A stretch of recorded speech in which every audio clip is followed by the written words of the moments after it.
महाप्रभु कह रहे हैं कुत्सितवाद विकार ही, समस्त विकारों में प्रधान विकार होता है काम। काम से ही क्रोध का प्रादुर्भाव होता है। क्रोध एक वृत्ति है जो आने जाने वाली, स्थायी कोई नहीं है। जिस समय आपके अंदर क्रोध आए इस समय मौन होकर हट जाइए, वहां से तुरंत जाकर थोड़ा ठंडा पानी पिए, प्रभु के चरणारविंद की तरफ अपनी वृत्ति को ले जाने की कोशिश कीजिए। उस व्यक्ति से चिंतन हटाइए जिससे क्रोध आ रहा है, उस व्यक्ति की उस क्रिया से चिंतन हटाइए जिससे क्रोध आ रहा है, हट जाइए। ये क्रोध का वेग अगर आता रहा तो भजन करने पर भी अनुभव नहीं हो पाएगा। एक बार अच्छे से क्रोध आ जाए, अंदर हृदय जल जाए, तो 1 महीने भजन के प्रभाव को रोक देता है पूज्य बाबा के उसमें।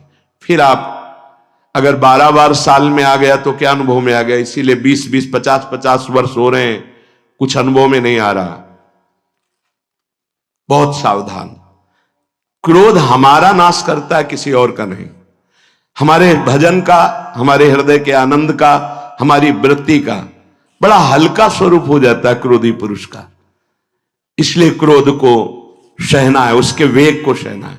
वाणी के वेग, मन के वेग और क्रोध के। अगर क्रोध के वेग को सह गए तो अगला है हिंसा का वेग। वो अपने आप सह जाओगे, क्योंकि क्रोध से ही हिंसा होती है। हिंसा का वेग, वाणी के द्वारा बहुत हिंसा होती है। ऐसे कठोर वचन बोल दिए जाते हैं जो हृदय को चुभते रहते हैं।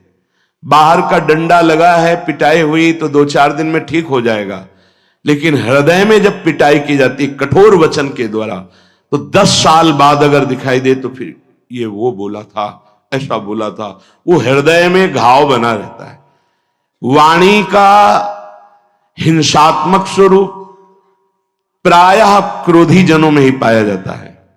अगर क्रोध वेग को सह गए तो वाणी के द्वारा हिंसा नहीं होगी, और मन के द्वारा मलिन हृदय में हिंसा का भाव होता है कि चलो हम वैष्णव में मारेंगे तो नहीं, पीटेंगे तो नहीं आपको, लेकिन भगवान तुम्हारा नाश करेंगे, भगवान बहुत जल्दी, ऐसा भाव मन में, ये भी हिंसा है।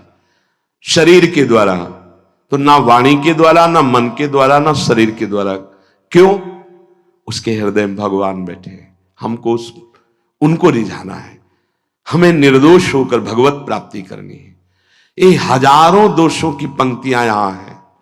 कोई कह दे हम निर्दोष हैं, हमें लगता है कि यही सबसे बड़ा दोष है।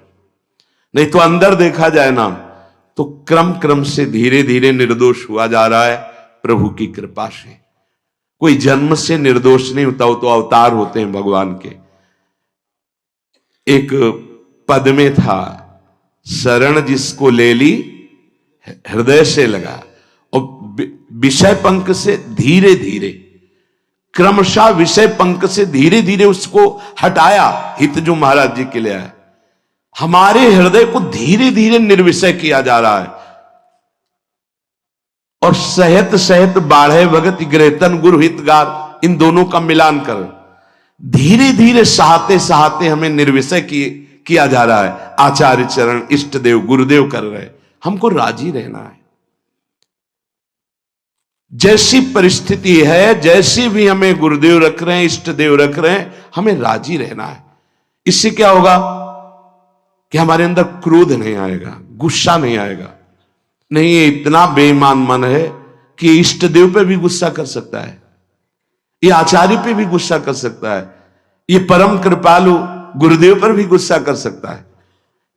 क्रोध वेग सह गए तो वाणी और मन और शरीर के द्वारा जो हिंसा का वेग है उससे बच जाएंगे। हृदय की ऐसा हो तो भजन हो सकता है, ऐसा हो तो भजन, लिख लो आप। मन बहुत चंचल है, इसको हर समय नवम नवम नवम, जहां जैसी परिस्थिति उसी में भजन करके निकल चलो।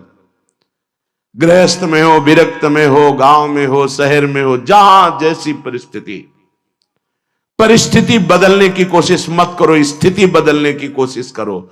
जिनको लगता है परिस्थिति बदल जाएगी तो भजन होने लगेगा, नहीं, भजन होने लगेगा तो किसी भी परिस्थिति में भजन होने लगेगा। भजन नहीं तो किसी भी परिस्थिति में नहीं होगा, पक्का समझ लीजिए।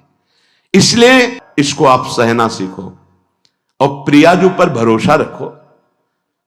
उनको जैसी परिस्थिति देनी होगी दे देंगी ना, भरोसा रखो। अगर मांग मुख से निकाल दी तो अधूरापन साबित हो जाएगा कि हमको ये खाना पीना, ये हमको पहनना, ये ऐसी परिस्थिति, ये ऐसी छोड़ दो।